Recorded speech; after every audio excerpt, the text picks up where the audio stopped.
궁금했던 세계의 반응, 글로벌 리플, 글리 시작하겠습니다.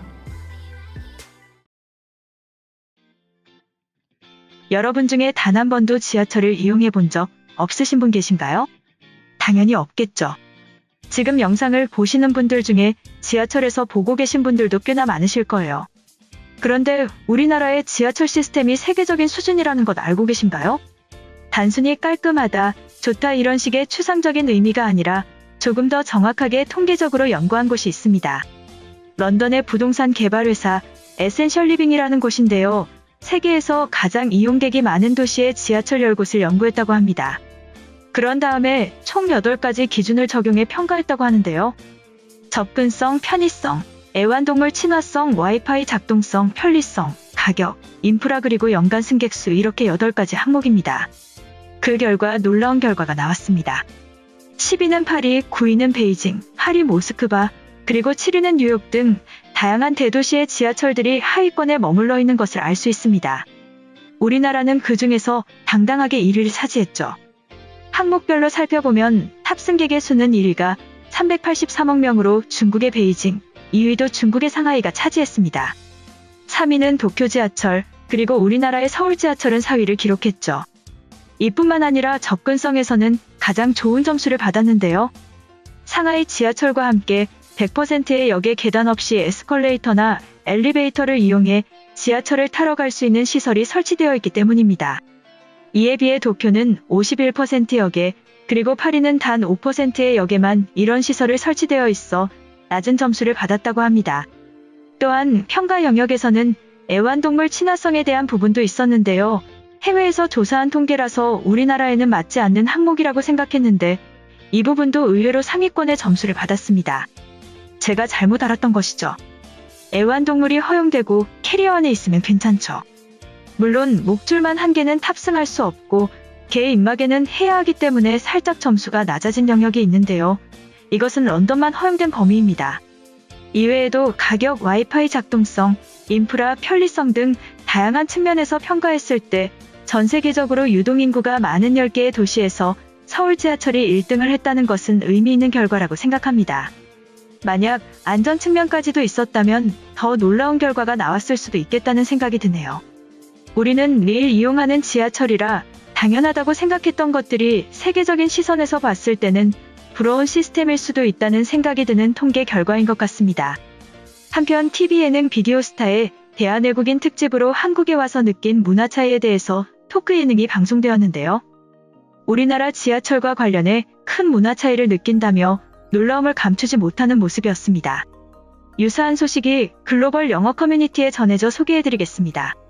얼마 전 런던에서 전 세계 지하철 순위를 조사했는데 한국이 종합 1위를 했다고 해. 한국 지하철을 경험해본 입장에서 당연히 수긍이 갈 수밖에 없는 결과였다. 독일은 여전히 종이 티켓을 사용하지만 한국은 모든 것이 전자카드 방식이다. 한국 지하철은 움직이는 지하철에서도 와이파이를 사용 가능한데 프랑스는 길거리에서 인터넷도 안 터질 때가 있어.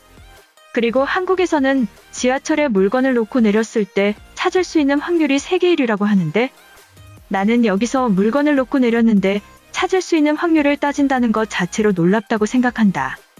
놓고 내렸으면 프랑스였다면 그대로 옆자리 사람이 가져갈 텐데 말이야. 이처럼 우리나라의 지하철 문화를 보며 비교되는 유럽의 모습을 말하는 외국인의 글인데요. 해당 글에 달린 외국인 반응 살펴보겠습니다. 지하철을 종이 티켓으로 이용하지 않으면 현금이나 신용카드를 쓴다는 거야? 딱히 편할 것 같지는 않은데 한국에 다녀온 사람들이 있다면 뭐가 좋다는 것인지 설명해줘. 2020년에 파리에서는 엘리베이터를 타거나 지하철을 타면 전화가 안 터지는데 인터넷은 기대도 하지 마. 유일한 희망이 와이파이인데 정부도 개선의 의지는 없어. 오래되었다고 포기하는 것이 당연한 나라가 되었다. 작년에 코로나가 퍼지기 이전 한국으로 출장을 다녀왔어. 한국에는 훌륭한 산업디자인 인재들이 가득했지. 그래서 그런지 지하철에도 실용적인 기능들과 디자인이 세계 최고 수준이었어. 내가 전 세계를 다녀본 것은 아니지만 10여 개국 중에는 압도적이었다. 다른 건 모르겠고 에어컨은 제발 설치해줘. 악취도 조금은 개선될 것이고 땀으로 범벅된 남자친구의 겨드랑이에서 탈출하고 싶거든. 내가 바라는 것은 편리함이나 미적으로 아름다운 것이 아니야. 그저 깨끗해서 세균이나 바이러스, 악취로부터 벗어나는 것이다.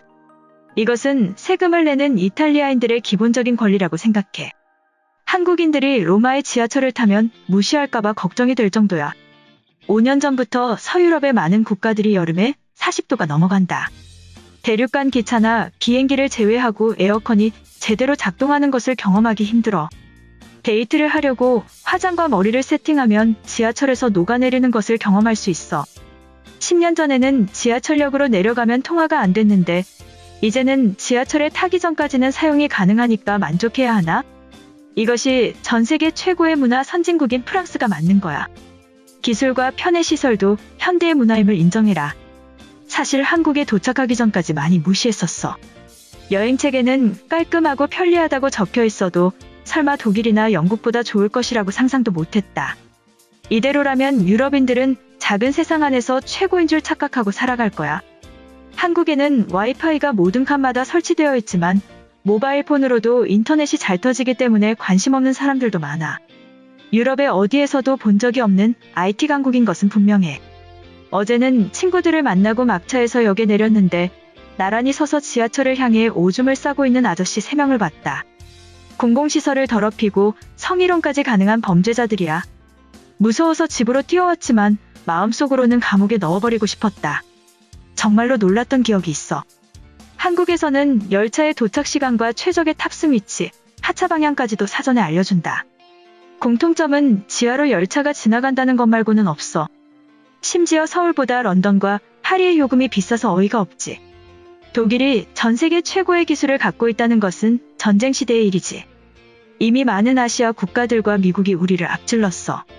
세금으로 모두 뺏어가면서 경쟁과 이익에 관심 없게 되어버린 젊은이들에게 열정을 강요하지 마라.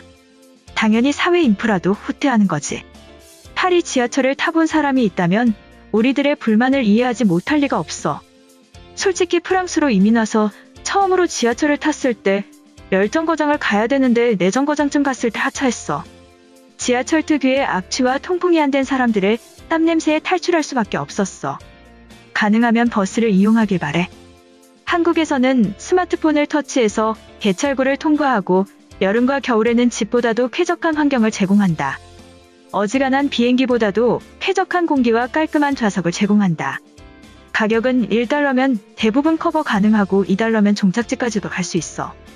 파리보다 런던의 튜브가 가장 오래되었는데 훨씬 더 깔끔하게 유지되고 있어. 낡았다고 포기하고 부자들이 무관심하다고 외면해버린 것을 당연하다고 하지 마라. 한국 지하철은 100년이 넘어도 세계 최고일지도 몰라.